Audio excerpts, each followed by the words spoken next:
அக்கா என்னக்கா பிரியாணி செய்ய ஆரம்பிச்சிட்டிங்க போல. ஆமாம். சரி சரி, நீங்கள் செய்யுங்க. நான் உங்களை வீடியோ எடுக்கிறேன். நான் அடுத்து அதை பார்த்து அப்படி செஞ்சுக்கிறேன். ஆமாம், பார்த்து செஞ்சுருவேன். அப்படியே ஏன்க்கா செய்ய மாட்டேனா? செய்ய மாட்டேன். சரி, இருந்தால் நெய் ஊற்றிக்கணும். இவ்வளோ பார்த்துக்கோ. சரி, அதை பார்த்து செஞ்சுக்கோ. நெய் நான் 50 வாங்கியிருக்கேன். நெய் வாடை பிடிக்காது அவ்வளோவா. நான் வீட்டில் எப்படி செய்வோமோ அது மாதிரி செய்கிறேன். ஓகேவா? சரி எப்படி செய்யணுமோ அப்படி செஞ்சுக்கோங்க. Okay okay. என்னோட வீட்டில் பிரியாணி இந்த ஸ்டைலில் தான் இருக்கும். சரிக்கா, உங்கள் ஸ்டைலே நானும் பின்பற்றுறேன். கொஞ்சம் நெய் ஊற்றிருக்கேன்ல, கொஞ்சம் கடலெண்ணெய் ஊற்றுவேன். எனக்கு பிடிக்கும். கொஞ்சம் நெய் கொஞ்சம் கடலெண்ணெய் ஊற்றுவேன்.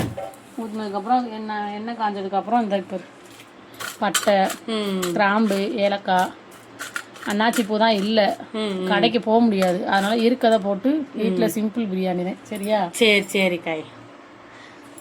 அடுத்து போட்டு பட்டை சோம்பு நல்லா இதானதுக்கப்புறம் வெங்காயம், நான் ஒரு 3 வெங்காயம், பெரிய வெங்காயம் எடுத்து நறுக்கி வச்சுருக்கேன். 3 சின்ன வெங்காயம் நான் கூட போட்டுக்கலாம். சரியா? சரிக்காய். நம்ம இப்போ அரை கிலோக்கு தான் செய்கிறேன். அரை கிலோ கறிக்கு பிரியாணி செய்யணும். ஓகேவா? சரி சரி. இந்த நல்லா வெங்காயம் எல்லாம் பொன்னிறமாக வதக்கணும். வெங்காயம் கொஞ்சம் வதங்கினதுக்கப்புறம் இஞ்சி பூண்டு பேஸ்ட்டு நான் ஒரு 5 ஸ்பூன் போடுவேன். இஞ்சி பூண்டு பேஸ்ட்டு போட்டு நல்லா பச்சை வாசனை போது நல்லா வதக்கணும். சரி சரிக்காய். இப்போ நல்லா வதங்கிடுச்சுல. இப்போ நான் 3 பச்சை மிளகா, காரத்துக்கும் உனக்கு எவ்வளோ தேவையோ அவ்வளோ போட்டுக்கோ. நான் சும்மா வாசனைக்கான 3 பச்சை மிளகா. சரி சரிக்காய்.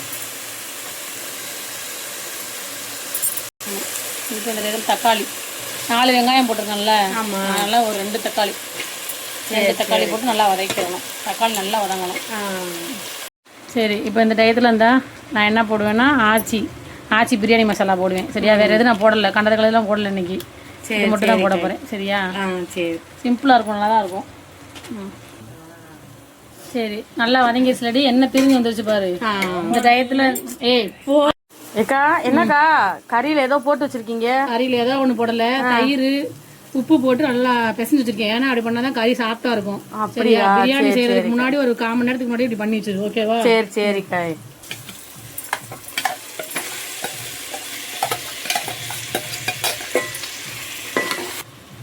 உப்பு போட்டுக்கிறோம். சரியா? நம்ம உப்பு டேஸ்ட் பார்த்து தான் போட்டுக்கிறோம். ஏன்னா நம்ம கறி ஊற வைக்கும்போது உப்பு போட்டிருக்கோம். அதனால டேஸ்ட் பார்த்துட்டு போட்டுக்கிறோம். சரியா? சரி. இப்போ பாஸ்மதி ரைஸ்னா ஒரு உலக்குனா 1.5 அளவுக்கு தண்ணி வைக்கணும். தண்ணி ஊற்றிடுவோம். இப்போ நீ உனக்கு லெமன் தேவைன்னா லெமன் புளினா புளிச்சுக்கோ. நான் அன்னைக்கு லெமன் இல்லை எங்கள் வீட்டில். வீட்டில் எடுத்து வச்சு நான் செஞ்சுக்கிட்டு இருக்கேன். சரியா? சரி சரிக்கா. மறந்துட்டேன்டி, சாரிடி. புதினா இது வெங்காயம் வதக்கும்ல அப்பயே போட்டுடணும். சரி சரி, நான் வச்சிருந்தேன், மறந்துட்டேன். சரியா? சரி. மல்லித்தூள்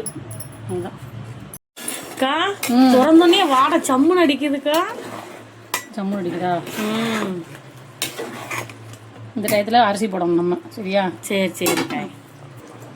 அரிசி நல்லா ஊற வச்சுருக்கேன். 1/4 மணி நேரம் ஊறி இருக்கு. சரி சரிக்கா.